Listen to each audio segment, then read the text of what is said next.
লালমনিরহাটের পাটগ্রামে এক মাদ্রাসা শিক্ষার্থীকে বলাৎকারের লোমহর্ষক ঘটনায় অভিযুক্ত সাদির মিয়াকে নীলফামারী জেলার ডুমুরা এলাকা থেকে আটক করেছে পুলিশ। পরে তাকে আদালতেও নেওয়া হয়।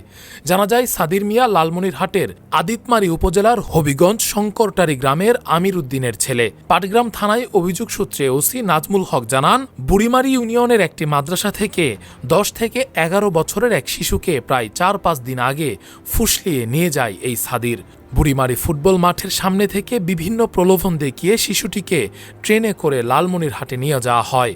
সেখানে একটি বাসায় আটকে রেখে রাতভর বলাৎকার করে এই নরপিচাস। পরদিন আবার শিশুটিকে লালমনিরহাট রেল স্টেশন থেকে ঢাকাগামী একটি ট্রেনে তুলে দিয়ে ঘটনাটি ধামাচাপা দেওয়ার চেষ্টা করে। পরবর্তীতে শিশুটির বাবা খোঁজ পেয়ে ঢাকা থেকে তাকে উদ্ধার করে বাড়িতে নিয়ে আসে। এরপর শিশুটির বর্ণনায় বেরিয়ে আসে তার উপর চালানো নির্মম নির্যাতনের বিস্তারিত ঘটনা।